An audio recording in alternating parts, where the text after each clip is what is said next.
शेवपुरीसाठी पुऱ्या घेतल्या आहेत. नॉर्मली शेवपुरीसाठी चपट्या कडक पुऱ्या वापरल्या जातात. पण शक्यतो माझ्या घरामध्ये ह्या मध्ये शेवपुरी केलेली आवडते, म्हणून मी ह्या पुऱ्या घेतल्या. तुम्ही त्या चपट्या पण घेऊ शकता. बाकीचं साहित्य पाहणार आहोत आपण. इथे मी बटाटा घेतला, उकडलेला बटाटा स्मॅश करून घेतलाय. आणि हा मी रगडा पण घेतलाय, सफेद वाटाणे शिजवून घेतले त्याच्यामध्ये थोडं मीठ टाकून. रगडा ॲक्च्युली जर चपटी पुरी घेतली तर आपण रगडा नाही टाकू शकत त्याच्यामध्ये. त्याच्यामध्ये फक्त बटाटा वापरायचा आहे. पण ह्या पुऱ्यांमध्ये आपण रगडा पण घालू शकतो. रगडा घातलेला छान लागतो. कांदा घेतला बारीक चिरून आणि टॅमॅटो घेतले बारीक चिरून. इथे मी चाट मसाला घेतलाय, कोथिंबीर घेतली बारीक चिरून, शेव घेतली आहे. इथे बारीक नायलॉन शेव वापरू शकता तुम्ही. आणि दही घेतले. मी दही पुरी पण दाखवणार आहे. ॲक्च्युली दही पुरी आणि शेवपुरी जास्त फरक नाही आहे, त्याच्यामुळे मी ते पण दाखवणार आहे. आणि या 3 प्रकारच्या मी चटण्या घेतल्यात.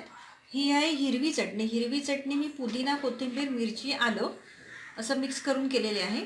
आणि ही आहे लसूण चटणी आहे. लसूण, लाल मिरची आणि लिंबू टाकलेलं आहे. आणि ही आंबट गोड चटणी आहे. ही चिंच गोळ आणि खजुराची चटणी आहे. या तिन्ही चटण्या तुम्ही घरामध्ये करून ठेवू शकता. म्हणजे तुमच्या कोणत्याही चाटमध्ये तुम्ही वापरू शकता. आता आपण शेवपुरी बनवून घेणार आहोत. मी पहिल्यांदा ह्याच्यामध्ये बटाटा घालून घेते. उकडलेला बटाटा घालून घ्यायचा आहे.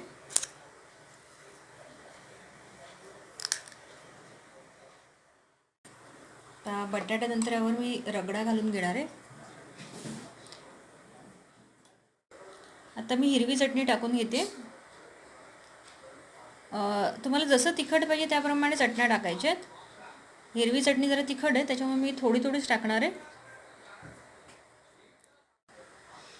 आता ही लसूण चटणी घालून घेते थोडी. आता ही आंबट गोड चटणी घालून घेणार आहे मी. ही मी थोडीशी जास्त घालणार आहे कारण ह्याची टेस्ट खूप छान येते. मी चटण्या टाकून घेतल्या. आता मी थोडा कांदा घालून घेणार आहे आणि त्याच्यानंतर टॅमॅटो पण घालून घेणार आहे. टॅमॅटो घालून घेते मी. आता मी थोडा चाट मसाला घालून घेते. मी वरतून एक्स्ट्रा मीठ नाही टाकणार आहे कारण की बटाट्यामध्ये मी मीठ टाकलेलं आहे ऑलरेडी. आणि त्याच्यानंतर कोथिंबीर घालून घेणार आहे. आता सर्व टाकून झालेलं आहे. आता फक्त माझी शेव बाकी आहे. मी शेव घालून घेते वरती. तर इथे आपली शेवपुरी रेडी झालेली आहे. आता आपण दहीपुरी पाहणार आहोत. आता ही मी दहीपुरी करायला घेतली. दहीपुरीसाठी आपण शेवपुरीसारखंच सर्व साहित्य घालून घेणार आहोत पुरीमध्ये. ॲडिशनल ह्याच्यामध्ये मी साखर घातलेलं दही घालणार आहे. तर मी हे बनवून घेते आता. आता इथे मी कोथिंबीर आणि शेव सोडून बाकी सर्व साहित्य घालून घेतले पुऱ्यांमध्ये.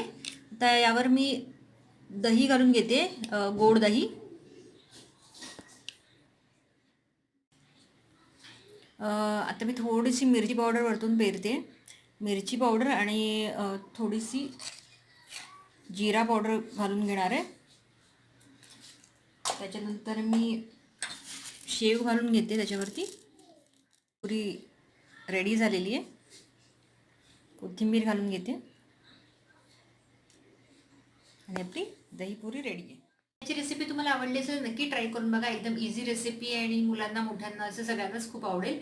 आणि जर माझ्या रेसिपीज तुम्हाला बघायला आवडत असेल तर तुम्ही चॅनलला सबस्क्राईब करा, म्हणजे नवीन रेसिपीचं नोटिफिकेशन तुम्हाला इमिडिएटली मिळेल.